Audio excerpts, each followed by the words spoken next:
So welcome to the video today. I have with me Ashley Vaughn from Holland America Cruise Lines. She and I are going to talk about the availability of services for those that travel with challenges. If you're new to the channel, do me a favor, please go ahead and hit the subscribe button. If you find the content helpful, hit the like button. That way YouTube will share it with others. So Ashley, you were telling me before we started that you're fairly new with Holland America. So tell us a little bit about that journey. Yeah, so I am not new to travel. I have been here for probably longer than I would like to admit in the travel industry. I actually started working at an agency in Orlando, and I joined the supplier side in 2010 when I joined a land operator called Brendan Vacations, which is part of the Travel Corporation. And I was with them for about 10 years, and then I made the momentous decision in January of 2020 to join Holland America line. And it's been an interesting journey over the last year and a half. Yeah, it's very interesting because you went to Holland America about the same time I signed up to be a travel agent. And so both of us, our timing could have been better. It could have been better. It could have been better. But we don't have bad habits from being here before, right? We get to learn this whole new world together. That we do. Okay, one of the things, and I surveyed the audience asking what kind of questions they'd ask. And the one thing that was pretty consistent was people wanted to know about accessibility and the number of cabins. So you want to talk about the particular question is what advice you might have for people that need an accessible cabin? Yeah, so one of the beauties of Holland America line is that we have actually won the Porthole Reader's Choice Award for best facilities for guests with disabilities for the last 13 years. So it is certainly something that we have a lot of different options just depending on what kind of special needs and special requests that you might have. When it comes to our staterooms and accessibility in the staterooms, we actually have 3 different categories of stateroom accommodations that are available. So we have ambulatory accessible staterooms. So if you have limited mobility or you don't need the full-time use of a wheelchair. We also have fully accessible staterooms with a single side approach. And then we have fully accessible staterooms just in general. So there's a lot of different types of accommodations just depending on what your specific needs are. And we do have a fair number of those staterooms available. And I think that's part of the reason that we've been recognized as such a big partner for our guests with special needs. Okay, and that's so nice to hear, because one of the things, and I value the fact that you have the ambulatory accessible, because my wife needs a wheelchair for long distances, or she'll use her wheelchair as instead of a walker, but she can get around. And I always feel really bad if I take a wheelchair only cabin, from somebody that might need it. But at the same time, in most other cruise lines, they don't have an option of a cabin that's big enough to get a wheelchair in there and out of the way. Mm-hmm. So it's, having the different categories is a really nice feature. And Mm-hmm. okay, so let me go. Are there some of the ships that have more cabins than others? Not necessarily. The beauty of the mid-size ships that we have is that the ship is not huge. So our largest ship is going to be about 2,600 guests when it's full at 100% capacity. And so you're talking about layouts that are very easy to navigate. There's not going to be the huge distances that you'd find on these mega ships. And that allows us to have larger staterooms. And it also allows us to have more of each category as compared to some of our competitors. Okay, now I got to go back and ask one other question associated with the categories. So you have the 3 different categories of accessibility. Do you have those in all different cabin types? So you have inside, ocean view, balcony, and suite? They're going to be mostly in our veranda and our ocean view staterooms, and then we'll have some limited in our inside and maybe our suites depending on the ship. So it's not an even distribution across each vessel and each level, I guess, if you'll say, but there are some in every stateroom type, yes. Okay, and that's very nice because, again, in some of the interviews I've done, there have been less availability in, for example, in suites or veranda or balcony type cabins. And of course, for Alaska, balcony is really nice. We've been twice, once and once without. Okay, so you answered that question. So What proof do you require that somebody needs an accessible cabin? Because I know a lot of people that are completely mobile have no need for it, but they try to book them just because they get the extra room. Mm. So we actually have a process in place because we have different types of, again, support. If you have a need for maybe hearing assistance, we have staterooms that have vibration or have special alarms so you can see when somebody's knocking. That stateroom is obviously going to be very limited in availability compared to some of our accessibility rooms. And so whenever you're booking your Holland America Line vacation, we request and really need you to reach out to our special request or requirements team. And we have a form, it's called the SRI, or the Special Requirements Information Sheet. And that will allow us to be able to prepare for whatever your need is, whether it's food allergies, it's facilities on board, it's securing that special stateroom accommodation. It's really a one size fits all form for all of our special requests. Okay. The one thing I would say too is you're better off working with a travel advisor because they'll know the ropes, Mhm. who to talk to. And it also gives you a better shot of getting what you want because they may give you some advice on ships that may help too. I would Uh, agree. okay. Sweet. So, how about excursions? That's always a challenge for at least in the islands and a lot of places where you might have to tender. So, what about excursions for passengers on shore that are accessible? And then also, what about tender ports? Do you have any that you have to deal with? Yes. Yeah, so that's a great question. And when it comes to shore excursions, it can be somewhat limiting because we are going into foreign countries that have different regulations and requirements. We do, where possible, provide assistance or accessibility rated shore excursions. So you can see that as you pre book, that information would be available. And then when it comes to getting into port, again, the mid-sized ships are really helpful because we get great docking locations. And so we can pull into places that a lot of the larger ships can't. But our tenders do have lift capabilities. So, whether approved and captain approved, we can assist all of our guests with accessibilities through our tender lift system as well. Oh, that is so nice. And that is so rare. I know that of all the interviews I've done so far, you're the first company, and like I said, deserve some praise for that in having lifts for the tenders. Now, we were on a cruise line and we stopped in, it was in Grand Cayman, and they had the way that they ship and the tender worked was they had a place where you could ramp right off onto like a upper level of the, Mhm. but we were the only ship in port of the 5 or 6 that were using that particular style tender. So the rest of them, they couldn't get scooters and people that were confined to a wheelchair off. Yeah, yeah, and I will say that our ship, the Volendam, does not have the lift capabilities on the tender, so that is something to keep in mind. But Okay. it's the only ship in the fleet that has that. And then the other restriction, I guess, with the lift system is that it does allow you to roll on, as you were saying, but it is restricted to wheelchairs that are 100 pounds without the battery. So just know that there is a little bit of a weight restriction there. Okay. Yeah, and that makes sense because again, you can only make them so big and still make them work as tenders for you. Okay. So what accommodation do you make for the blind? We actually have, again, a lot of different resources to support our guests who have vision impairment. And so we provide a lot of different things just depending on what you need. We can do Braille menus for all of the restaurants. We can translate those into other languages if you need be. So we just need advance notice to do that. We also have, for those that want larger font or need some kind of reading assistance, we have tablets that we can provide to our guests with limited vision, and that can interpret different things within the ship itself, whether it's the daily program or whatever it is that you're looking to read. And then we also like to give a tour to our guests on that first day so we can help you feel the lay of the land, as it were, the lay of the ship, so you know your way around. But I think one of the coolest things that we do is at Holland America Line, we're all about immersion into the destination.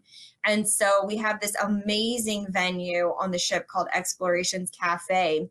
and it's where you can go and speak to our exploration staff about the different ports of call and places that you'll be visiting. So they can talk to you more about the shore excursions, they can talk about the culture you'll be encountering, and there's a lot of really cool technology resources up there, which can also be utilized with our reading systems that we have for our guests that have limited vision.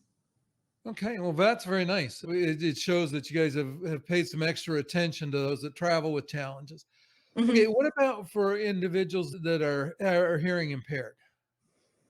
So as I mentioned, at the stateroom accommodations, we have some really cool features, whether it's like a vibration. Some of the staterooms might have alarms or have settings on the phones to help improve hearing. So we have a lot within the stateroom itself to make it more accessible for our guests that have a hearing limitation. And then we also, again, provide that great tour on the first day of the ship to, again, help you feel your way around and figure out where everything is. And we have a wonderful team on board that can assist with any specific needs for maybe the public venues and some of the other areas on the ship to help assist with hearing support that you might need. That's very nice. I have to say, for somebody that was not used to having a vibrating phone, because in some cruise lines, the handicap cabin, that's just a standard piece of it. And the first time that one went off, I just about got out of the cabin without bothering to put on all my clothes because I was like, "What in the world is that, and why?" It Uh, can't take you off guard, right?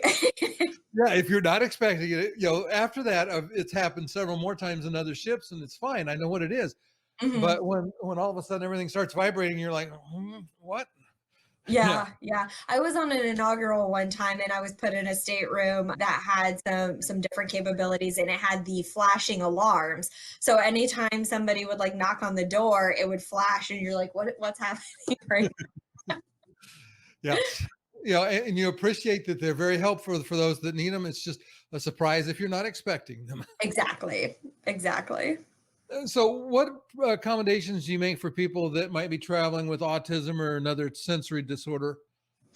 We don't have as many facilities and resources, unfortunately, for our guests that might have sensory or autism needs. And because we're older and our demographic is not as many families with young children, we don't have as many of the resources for children with autism as well. However, we again are willing to do what we can to put together an experience that is equally enjoyable for all of our guests on board. So definitely make sure you're working with your travel professional and doing that SRI, that special request form, so that if there is something specific that you can anticipate you'll need on board, we can have as much as an advance notice as possible to put that into place. Okay, so now here's a question, and this one is less common, but what about the spa? Is it accessible?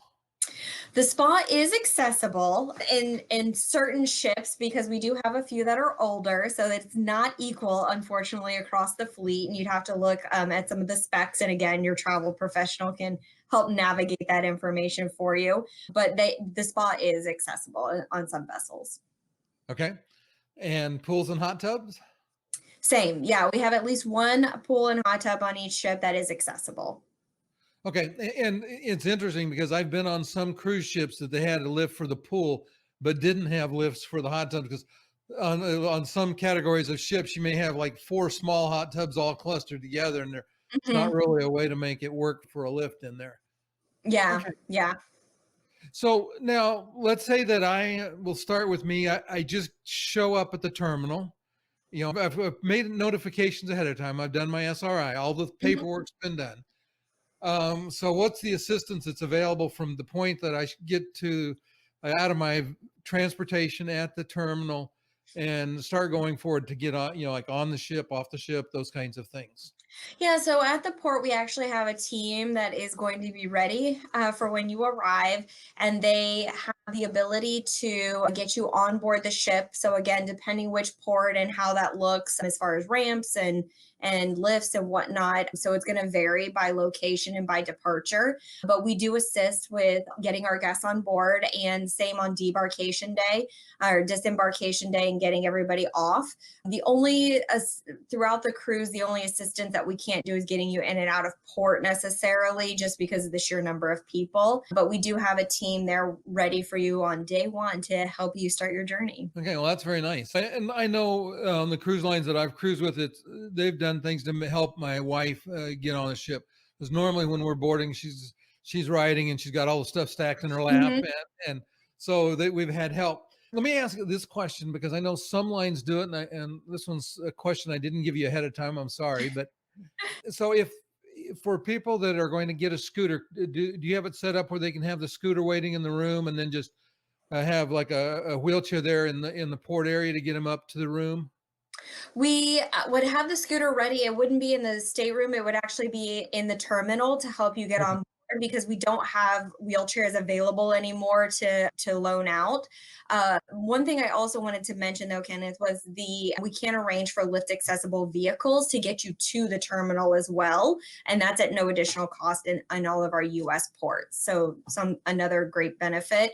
If you do rent a scooter or a wheelchair through a partner like Special Needs at Sea or some of the other great ones that are out there, again, those would be waiting for you at the terminal to help you get on board.